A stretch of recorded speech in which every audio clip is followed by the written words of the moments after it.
I am Miss Ashley Welsh.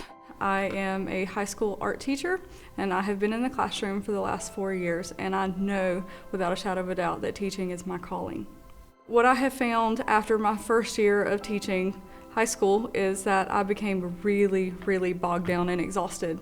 Like exhausted to a level that I couldn't sleep because I was too tired, exhausted to a level that I wasn't the wife that I needed to be, and I was just tired from trying to handle the emotional stress, the emotional turmoil of being a teacher, the things that happen in the classroom. And it's not the teaching that got me down, it was the students.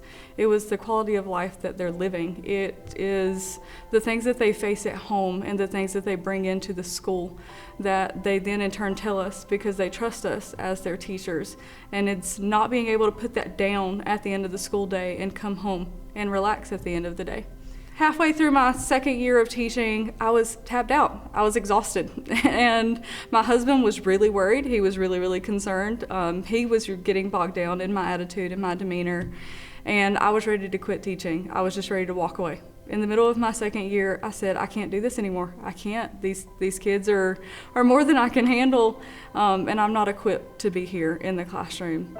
And I was just seriously thinking about that, looking into other jobs, trying to figure out where my life was gonna go next. And one morning I woke up, it had to be 1:30, 2 o'clock in the morning, just middle of the night.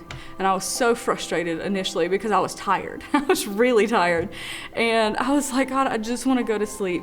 And for the first time in my life, I heard God in the clearest way that I could in the middle of the night. And he's like, I know you're tired, but you're tired because you're leaning on your own strength and not mine. He said, if all of my Christian teachers leave public school, who's left for the kids? And I knew at that point that I had to just give it my all, that I had to stay in the classroom. But I was still really frustrated, so I continued to pray at that point. I was like, well, God, if you want me in there, give me the chance to make a difference. So I'm just having this conversation with God in the middle of the night. My husband's just asleep beside me. He has no idea that this is going on. So I'm just conversating with God, and I was like, I need some kind of confirmation. I need to know that like I'm here for your purpose. Every day, or not every day, but almost every day since that point for the last 2.5 years, God has opened up the opportunity for me to talk about Him in my classroom, which is unheard of. As a teacher, we can only do that if we're directly asked. That's it. We're like our hands are tied in a multitude of ways, and they don't want us sharing faith or influencing kids, but we can if we're directly asked a question. And almost every day since then, some child has asked me a question and has opened up the opportunity in my classroom. And what's been really cool about that is since then, I've had kids email me when they're out sick, Miss Welsh, I'm out sick, can you please be praying for me? Because they knew that I would. And now it has gotten around the school that I am a Christian. They know that they can come to me. They still have to toe a hard line. I am a teacher. I am the authority in the classroom, but I've let go of knowing that the responsibility is not on me. All I have to do is love them and share Christ with them. And I'm not nearly as tired. I'm not nearly as stressed. I know I'm where I need to be, even on the hard days, even when kids are facing things that I can't imagine.